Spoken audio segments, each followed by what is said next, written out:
நல்லவர் உயர்ந்திருப்பாராக. கண்மலையான துதிக்கப்படுவாராக. அவருடைய வார்த்தைக்கு நேராக நம்முடைய இருதயத்தை திருப்புவோம். இந்த நாளிலும் சிலுவையினால்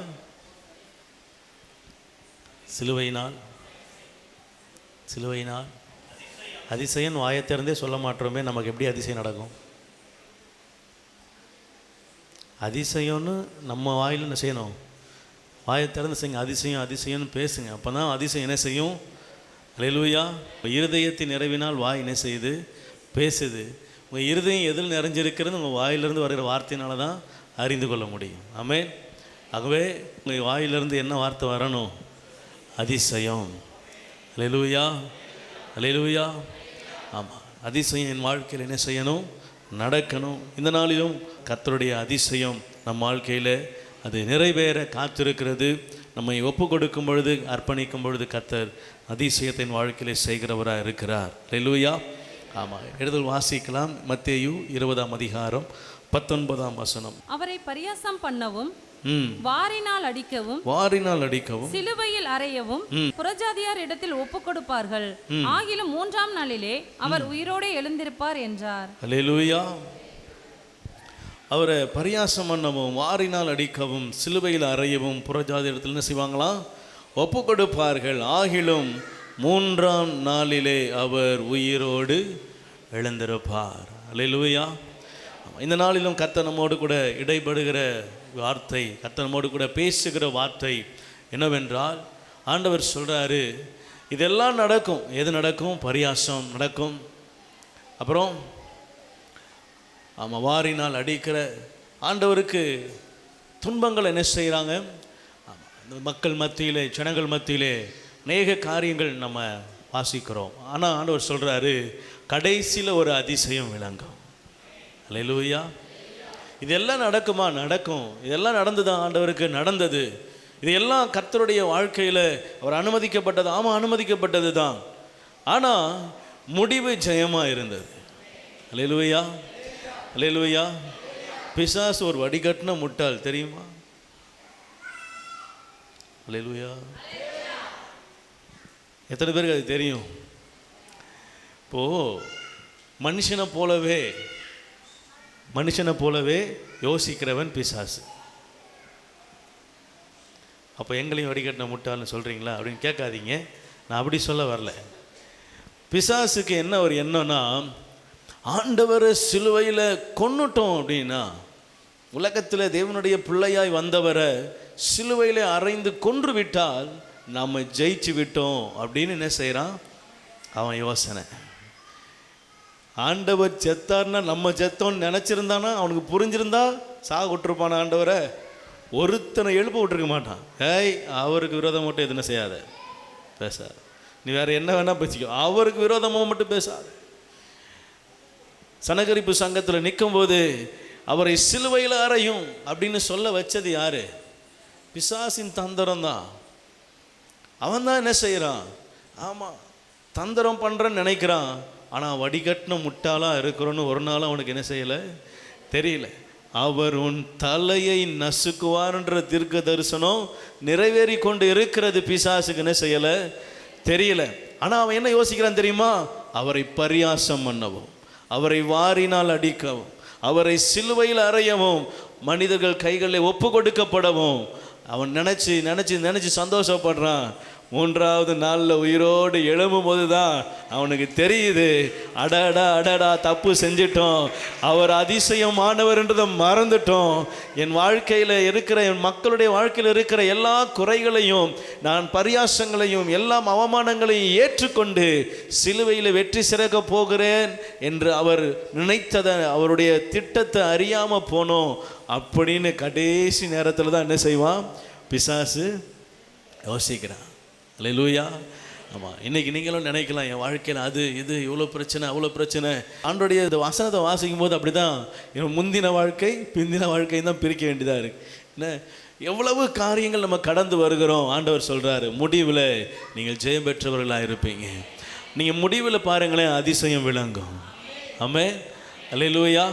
உங்கள் வாழ்க்கையில் அதிசயம் விளங்கணுமா? கர்த்தருக்கு காத்திருங்க. ஆண்டவர் சொல்கிறாரு, சிலுவையினால் உன் மரித்த காரியங்கள் உயிரடையும், மூடப்பட்ட காரியங்கள் மீண்டும் எழும்பும். ஆண்டவர் சொல்றாரு, வார்த்தையின்படி அதை செய்ய அவர் வல்லவராக இருக்கிறார். அல்லேலூயா. நீங்கள் எதெல்லாம் வாழ்க்கையில் இல்லைன்னு நினைக்கிறீங்களோ யோசித்துக்கோங்க. ஆண்டவர் சொல்கிறாரு, அவைகள் எல்லாம் உன் கண்களுக்கு முன்பதாக உயிரடையும். அல்லேலூயா. நம்ம எசேக்கியேல் 37ஆம் அதிகாரம் 5ஆம் வசனம் வாசிக்கலாம். கர்த்தராகிய ஆண்டவர் இந்த எலும்புகளை நோக்கி இதோ நான் உங்களுக்குள் ஆவியை பிரவேசிக்க பண்ணுவேன், அப்பொழுது உயிரடைவீர்கள். அல்லேலூயா. ஆண்டவர் சொல்றாரு இங்க, கர்த்தருடைய ஆண்டவர் எலும்புகளை நோக்கி, நான் இந்த எலும்புகளுக்குள்ள இவங்களுக்குள்ள என்ன செய்வேன்? ஆவியை என்ன செய்வேன்? பிரவேசிக்க பண்ணுவேன். அல்லேலூயா. ஆமாம், கவனிங்க, எத்தனை பேர் ஞானஸ்நானம் எடுத்துருக்கிறீங்க? அல்லேலூயா. ஆமாம், வாலிப பசங்க 10th முடிச்சாச்சுன்னா என்ன செய்யணும்?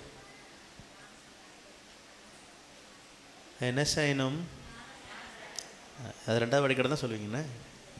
ஞானஸ்நானம் என்ன செய்யணும்? எடுக்கணும். அல்லேலூயா. கவனிங்க, ஞான ஸ்நானம் எடுக்கிறதுக்கு வேறு எதையும் என்ன செய்யாதீங்க தடையா. இது நடக்கட்டும் பாஸ்டர், அப்புறம் நம்ம ஞான ஸ்நானம் நீங்கள் ஞான ஸ்நானம் எப்படி வேணால் என்ன செய்யுங்க, ஆமாம் எப்படி வேணால் பிளான் பண்ணிக்கோங்க. ஆனால் பிள்ளைகளுக்கு சரியான வயது, அவர்கள் தெளிவாக யோசிக்கிற சிந்தனை, 10வது முடிச்சிட்டாலே ஓரளவுக்கு என்ன செஞ்சிடறான்.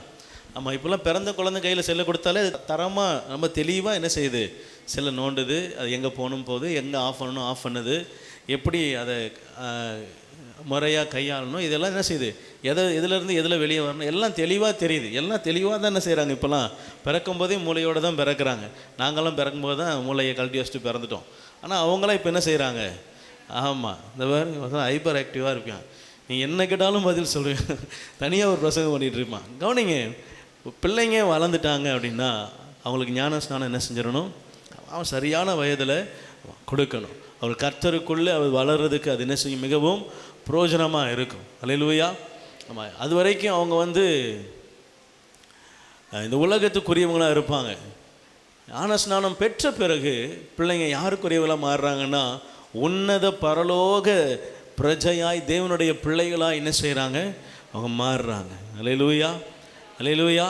இப்போ அப்படி மாறும் பொழுது அவங்களுக்குள்ள என்ன நடக்கும்னா, ஆவியானவருடைய கிரியை நடக்கும். அல்லேலூயா. இப்போ ஏன் ஞானஸ்நானம் எடுத்தவங்களாம் கேட்டேன் அப்படின்னா, உங்களுக்குள்ள ஆவியின் கிரியை என்ன செய்யும், நடக்கும். நீங்கள் ஆவிக்குரியவர்களாக இருந்து அதை கிரகிச்சிருந்தீங்கன்னா உங்களுக்கு அது சொன்ன உடனே உங்களுக்கு நான் என்ன சொல்ல வரேன்னு புரியும். என்ன, ஆவியானவர் உங்கள் நடத்துதல் என்ன செய்யும், இருக்கும். ஆவியானுடைய வழி நடத்துதல் காணப்படும். ஆவியானுடைய அந்த ஒரு காரியத்தை செய்யும் பொழுது ஒரு நிடரல் என்ன செய்யும், அது சரியில்லை, ஆவியானவருக்கு இது விருப்பம் இல்லை, தேவன் இதை அனுமதிக்கலை அப்படின்னா ஒரு விதமான நிடரல் என்ன செய்யும், இருதயத்தில் இருக்கும். அது அந்த காரியத்தை செய்ய முழு சமாதானம் இருக்காது. இப்படிப்பட்ட காரியங்கள்லாம் வழி நடத்துகிற காரியங்கள் என்று நம்ம அறிந்து கொள்ளணும். அல்லேலூயா. ஆவியானவர் நம்ம என்ன செய்கிறார், வழி நடத்துகிறார். இதை சொல்கிறார், இதை செய்யாதன்னு சொல்கிறார். நீங்கள் அதை உணர முடியும் ஆவியானவருடைய வழி நடத்துதல். அல்லேலூயா. ஆமென். ஆண்டவர் சொல்றாரு, ஆவியானவர் உங்களுக்குள்ளே பிரவேசிப்பார், நீங்கள் உயிரடைவீர்கள். ஆமென். நீங்களும் நானும் எப்படி உயிரடைந்தேன்னு தெரியுமா? ஆதியாகமத்தில் மண்ணினால் உருவாக்கி ஜீவ சுவாசத்தை நாசியில் ஊதினார், மனுஷன் ஜீவ ஆத்மாவாய் மாறினான். பாருங்க, அப்பவும் அந்த என்ன செய்கிறார், தன் ஆவியை மனுஷனுக்குள்ளே ஊதுறாரு. இப்போ ஆவியானவர் உங்களுக்குள்ளே எனக்குள்ளே வாசம் பண்ணுகிறார். நம்ம எப்போ ஆண்டவருடைய பிள்ளையாய் தேவனை ஏற்றுக்கொண்டு ஞானஸ்நானம் எடுத்தோமோ அப்போவே கர்த்தருடைய ஆவியானவர் நமக்குள்ளே என்ன செஞ்சிட்டார், வந்துட்டார். இது நம்ம வாழ்க்கையில் அதிசயம் நடக்கணும் அப்படின்னா ஆவியானவர் உள்ள என்ன செய்யணும், இருக்கணும். அதனால தான் பிள்ளைங்களுக்கு என்ன செய்யணும், ஞானஸ்நானம் கொடுக்கணும். கரெக்டான வயதில் என்ன செய்யணும், அவங்க ஆண்டவருக்குள்ளே ஆண்டோடைய ஆவியானவருக்குள்ள நடத்தப்படணும். கரெக்டாக அந்த வாலிப வயதை எட்டும் பொழுது பிள்ளைகள் கண்டிப்பாக கர்த்தருடைய ஆவியானுடைய வழிநடத்துறதுக்குள்ள என்ன செய்யணும், வந்தே ஆகணும், அவங்க இருக்கணும். அப்போ தான் அவங்களுடைய வாழ்க்கை என்ன செய்யும், ஆமாம் கிறிஸ்துவுக்குள்ளாக வளர்கிறதா இருக்கும். ஆண்டவர் சொல்கிறாரு, என் ஆவி உங்களுக்குள்ளே இருந்தால் நீங்கள் உயிரடைவீர்கள். அல்லேலூயா. ஆவியானுடைய கிரியை உங்களுக்குள்ளே இருக்குமானா நீங்கள் உயிரடைவீர்கள், உங்கள் வாழ்க்கையில் அதிசயம் நடக்கும். ஆமென். இங்கே சொல்லப்பட்ட வார்த்தையின்படி அவர்கள் உயிரடைந்தார்கள். அதிசயம் என்ன தெரியுமா, சேனையாய் ஒரு திரள் கூட்டம் நின்றது. என்ன கூட்டம் தெரியுமா? அது மரித்து நாற்றம் எடுத்து தோல் முதலானவைகள் காய்ந்து ஒன்றும் இல்லாமல் வெறும் எலும்புகளாய் கிடந்த ஒரு இடத்துல ஒரு அதிசயம் நடக்குது. ஆவி உட்புகும் பொழுது, ஆமே, பரிசுத்த ஆவியானவர் அசைவாடும் பொழுது அங்கே ஒரு அதிசயம் நடக்குது, ஒரு அற்புதம் நடக்குது, ஒருவரும் கிரகிக்க முடியாத ஒரு காரியம் நடக்குது. என்ன? ஆவியானவர் அங்கே மரித்த சடலங்களை உயிரோடு கூட என்ன செய்திருக்கிறார்? ஆமா, சேனையாய் நிறுத்தினாரா. அல்லேலூயா.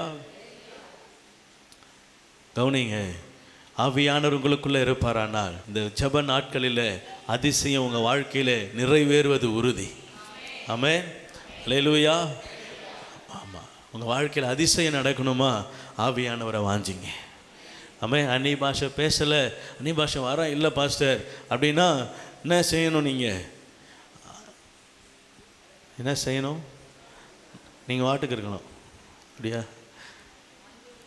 ஆவியானவரே, எனக்கு என் மேலே உங்களுக்கு விருப்பம் இருந்தால், என்னை நீங்கள் ஆசீர்வதிக்கணும்னு நினச்சிங்கன்னா என்னை நிரப்புங்க, இல்லைனா சும்மா விட்டுருங்க அப்படின்னு என்ன செய்யக்கூடாது. ஆவியானவருக்கே கண்ட்ரோல் கொடுக்குற ஆளாக நம்ம மாறக்கூடாது. வேதம் சொல்லுது, தாகம் உள்ளவனுக்கு தான் என்ன தெரியுமா தண்ணீருடைய அருமை.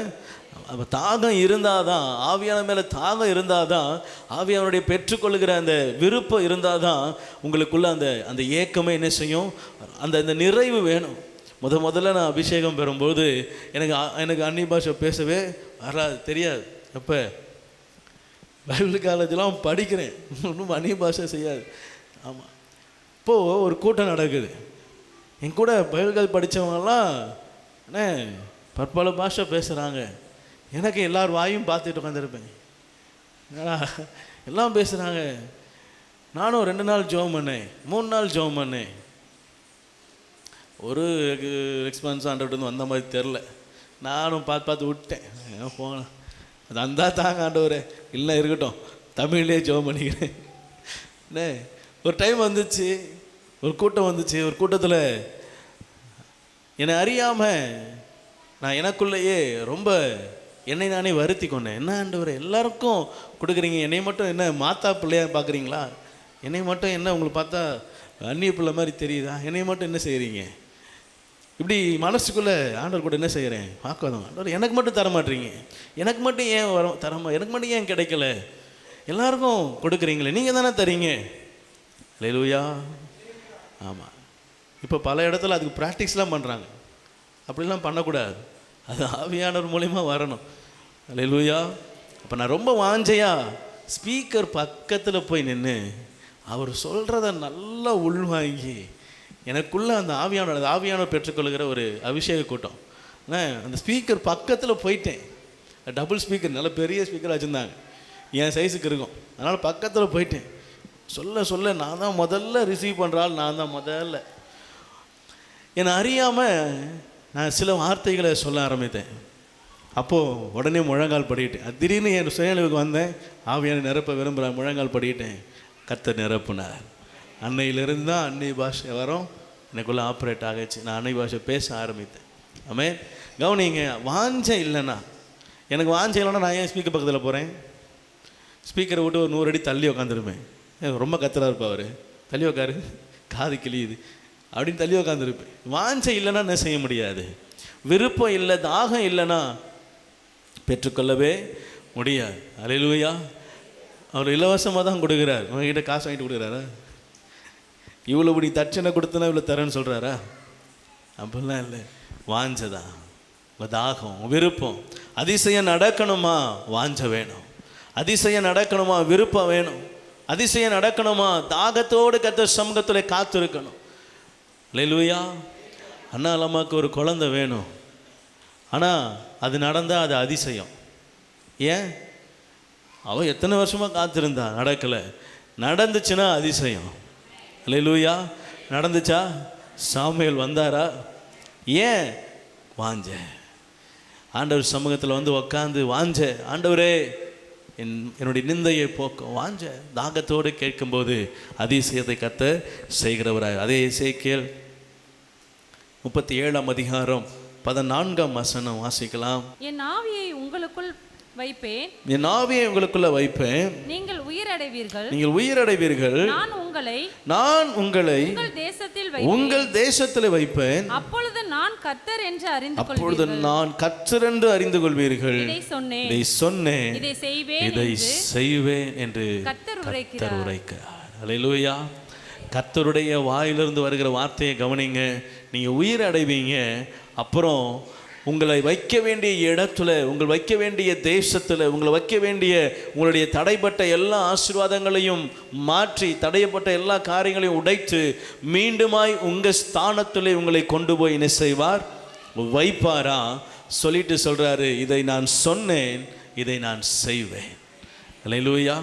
கர்த்தர் உங்களுக்கு சொன்னதை செய்ய வல்லவராக இருக்கிறார். ஆண்டவர் உங்களை பார்த்து சொல்கிறாரு, நான் அதிசயங்களை செய்ய வல்லவர். அதற்கு நான் என்ன செய்கிறாராம்? ஆவியை எனக்குள்ளே அவர் ஊற்ற விரும்புகிறார். ஆவியானுடைய நிறைவு எனக்குள்ளே வர வேண்டும் என்று விரும்புகிறார். நான் ஆவியானவரை வாஞ்சிக்க வேண்டும் என்று விரும்புகிறார். அல்லேலூயா. பூட்டை திறக்கணும்னா சாவி ரொம்ப அவசியம். ஆமென். சாவி இல்லை அப்படின்னா என்ன செய்வீங்க? பூட்டை மாங்குன்னு உட்காந்து அடிக்கணும். இத்தினூண்டு காண்டு இரும்பு தவிர வேலையை நீங்கள் சுத்தியை வச்சு என்ன செய்யணும். ஏன்? சாவி இருந்தால் வெறும் ஒரு 2 செகண்ட் நடக்கிற வேலை. சாவி வெறும் 10 20 30 கிராம் இருக்கிற வெயிட் இருக்கிற ஒரு சாவி. ஆனால் அது இல்லை அப்படின்னா நீங்கள் 5 கிலோ 10 கிலோன்ற பொருளை வச்சு தான் என்ன செய்யணும்? அதை உடைக்கணும், அதை நொறுக்கணும், அது தேவையில்லாமல் அதுக்கு நேரம் செலவிடணும். ஆண்டவர் சொல்கிறாரு, நேரம் செலவிடாதீங்க. சாவி ஆவியானவர் தான். அதிசயத்தை உங்கள் கண்ணு பார்க்கணுன்னா, அதை திறக்கணும்னா ஆவியானவர் இல்லாமல் அதிசயம் நடக்காது. அல்லேலூயா. ஸ்டார்டிங்கில் ஒரே ஒரு குழு தான் கொடுக்க விரும்புகிறேன். இந்த நாள் ஆவியானவரை நீங்கள் வாஞ்சிக்கிற, அல்லேலூயா, ஆவியான உங்களுக்குள்ளே உட்பிரவேசிக்கிற நான் இந்த நாளிலிருந்து உங்களுடைய அதிசய காரியங்கள், அதிசயம் நடக்கிறதுக்கு உண்டான காரியங்கள் ஆரம்பிக்குது. ஆமென். நீ எந்த காரியத்தை வேணால் நினைங்க, ஆனால் அதுக்குண்டான ஸ்டார்டிங் இந்த நாளில் இருந்தால் என்ன செய்யுது? ஆமாம், கவுண்ட் டவுன் ஸ்டார்ட். அல்லேலூயா. ஆமாம், வெறும் 3 நாள் தான். 3ஆவது நாள் உயிர் தெழும் பொழுது எல்லா இடங்களிலும் பயங்கரமான பேச்சு. அவர் எல்லா இடங்களிலும் அநேகருக்கு காட்சி கொடுத்தாராம். எல்லாரும் அவரை பார்த்தாங்க. அநேக கண்கள் அவரை கண்டது, பிரமித்தது, அதிசயப்பட்டது. இவர் சிலுவையில் தொங்கினவராச்ச. எல்லாருடைய இருதயமும் கிரகிக்க முடியாத கண்களோடு கூட விரிந்தவரை பார்த்தது. அநேகருக்கு காட்சி கொடுத்து சொன்னார், நான் மரிக்கலை, என்னை யாரும் கொல்ல முடியாது, நான் அதிசயங்களை செய்கிறவர். என்னை ஒரு கல்லறைக்குள்ள போட்டு உங்களால் முடியுமா? இன்னும் அநேக அதிசயங்களை செய்ய காத்திருக்கிறார். அல்லேலூயா. இந்த நாள் உங்கள் இருதயத்தில் ஆழ பதிச்சு கொள்ளுங்க. உங்கள் வாழ்க்கையில் ஆவியானவர் இல்லாமல் அதிசயத்தை காணவே முடியாது. அல்லேலூயா. ஆகவே இருதயத்தில் இன்னையிலிருந்து இந்த இருதயத்தில் ஆழ பதிச்சுக்கோங்க. என் வாழ்க்கையில் ஆவியானுடைய கிரியை வேணும், ஆவியானவரை வாஞ்சிக்கணும், ஆவியானவர் கிரியை செய்யணும். உங்கள் என்ன தேவையாக கூட நீங்கள் நினச்சிருக்கலாம். ஆனால் அதுக்கு ஸ்டார்டிங்கில் முதல்ல செய்ய வேண்டியது ஆவியானவரை வரவழைக்கணும். அல்லேலூயா. ஆமாம், அவர் வந்துட்டார்னா நிறைவானது வரும் பொழுது குறைவானது எல்லாம் ஒழிந்து போகிறதா இருக்கிறது. குறைவுகளை ஒழிக்க ஆவியானவர் வர விரும்புகிறார். உங்கள் இருதயத்தை திறந்து கொடுங்க. அதிசயங்களை, அற்புதங்களை உங்கள் வாழ்க்கையில கற்று நடத்த உங்கள் இருதயத்தை விட்டு கொடுங்க. உங்கள் ஆவியை விட்டு கொடுங்க. உங்களுடைய ஆத்மாவை விட்டு கொடுங்க. சரீரத்தை விட்டு கொடுங்க. ஆண்டவர் முழுமையாய் ஒப்பு கொடுக்கிற இருதயத்தோடு அதிசயங்களை நடத்த காத்திருக்கிறார். அல்லேலூயா. 37:10 வாசிக்கலாம். எனக்கு கற்பிக்கப்பட்டபடியே நான் தீர்க்க தரிசனம் உரைத்தேன். அப்பொழுது ஆவி அவர்களுக்குள் பிரவேசித்தது. அவர்கள் உயிரடைந்து காலொன்றி மகா பெரிய சேனையாய் நின்றார்கள். அல்லேலூயா. அல்லேலூயா. ஆவி அவர்களுக்குள்ள பிரவேசித்தது. அவர்கள் காலொன்றி மகா பெரிய சேனையாய் என்ன செய்தார்களா? நின்றார்கள். அல்லேலூயா. உங்களுடைய விண்ணப்பம் எதுவாக இருக்கட்டும், நீங்கள் காலொன்றி நிற்பீங்க. எல்லாவற்றையும் உயிரடைய செய்ய அவர் போதுமானவராக இருக்கிறார். கண்களை மூடி செபிக்கலாமா? சிலுவையினால் உயிரடைய வைக்க முடியும். ஏன்னா ஆவியானவர் சொல்கிறாரு, சிலுவை என் அதிசயத்தின் அடையாளம். சிலுவை அதிசயங்களுக்கு அடையாளம். அநேக கண்களுக்கு முன்பதாக சாபமாய் எண்ணப்பட்ட சிலுவை கர்த்தருடைய திட்டத்துக்குள்ள வரும் பொழுது அது அதிசய சிலுவையாய் மாறுகிறது. அந்த சிலுவையிலே அவருடைய இரத்தத்திலிருந்து வழிந்த இரத்தம் மழை பெய்யும் பொழுது பள்ளத்தாக்கை நோக்கி பாய்கிறது. பாளையத்துக்கு புறம்பே இருந்த குஷ்டரோகிகள் மீது அவர் இரத்தம் கலந்த தண்ணீர் பட்டபோது அவன் குஷ்டரோகம் மாறினது. அவன் குஷ்டரோகம் மறைந்து அவன் சொஸ்தமானான். ஆண்டவருடைய இரத்தம் என் சகல பாவங்களையும் நீக்கி என்னை சுத்திகரிக்கிறது. அது மாத்திரமல்ல, என்னை உயிரடைய செய்கிறது. என்னை உயிரடைய செய்கிறது. என்னுடைய மரித்த எல்லா காரியங்களும், ஒருவேளை இது நடக்கவே முடியாது, இது சரியாகவே செய்யாது அப்படி என்று இருதயத்தில் நீங்கள் தீர்மானித்திருக்கலாம். ஆண்டவர் சொல்றாரு, தேவனால் கூடாதது ஒன்றுமில்லை. அவர் சொல்ல ஆகும், அவர் கட்டளையிட நிற்கும். அவர் வார்த்தைக்கு ஒப்பு கொடுத்து ஆவியானவரை வாஞ்சித்து, ஆவியானவரே இந்த முதல் நாள் உங்கள் சமூகத்தில் வந்து நிற்கிறேன். ஆண்டவரே, என்னோட ஆவி ஆத்மா சரீரத்தையும் கரத்தில் ஒப்பு கொடுக்கிறேன். யாரும் அசட்டை பண்ணாதீங்க, எல்லாம் கண்களை மூடி ஆண்டவரை பார்த்து சொல்லுங்க. அதிசயங்களை வேண்டுமானா, அதிசயங்களை பெற்றுக்கொள்ள வேண்டுமானா கருத்தாக இருக்கணும். கருத்தை ஆண்டவர் எதிர்பார்க்கிறோம். உத்தமமாய் கருத்தாய் கர்த்தர் சமூகத்தில் காணப்பட வேண்டும். என் ஆவி ஆத்மா சரீரத்தை உங்கள் கரத்தில் ஒப்பு கொடுக்கிறப்பா. என்னை ஆளுகை செய்க. என் மரித்த காரியங்கள் உயிரடையட்டும். ஆண்டவரே, அதிசயங்களை என் கண்கள் காணட்டும். ஆவியானவர் எனக்குள்ள இருந்து கிரியை செய்யட்டும். அப்பா, இப்பொழுதும் சபையும் கரத்தில் ஒப்பு கொடுக்கிறோம்ப்பா. ஆண்டவரே, உம்முடைய தெய்வீக பிரசன்னம், உம்முடைய ஆவியானுடைய நிறைவு வந்திருக்கிற ஒவ்வொருவர் மீதும் காணப்படட்டும். ஆண்டவரே, நீர் குறைகளை நிறைவாக்குகிற கர்த்தர். சிலுவையினால் இப்பொழுது ஆண்டவரே அதிசயம் இந்த ஒவ்வொரு குடும்பத்தில் ஒவ்வொரு சிரசின் மேலும் நடக்கட்டும். அப்பா, வந்து அமரட்டும் என்று சொல்லி ஜெபிக்கிறேன். தடைகளை எடுத்து போடுங்க. தடைகளை விளக்குகிறவர் முன்பதாக சொல்லுங்க. நீங்க முன்னாடி போங்கப்பா. உங்க அடிசுவடுகளை பின்பற்ற விரும்புகிறோம்.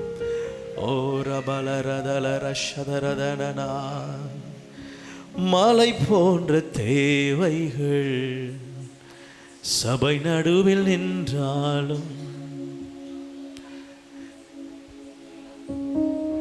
எவ்வளவு பெரிய தேவை இருக்கலாம், இருதயத்தில் ஆண்டவரை பார்த்து சொல்லுங்க, நீர் மட்டும் என் கூட இருந்தா போதும். நீங்க என்னை நடத்த என் கூட என் கரத்தை பிடிச்சா போதும்ப்பா.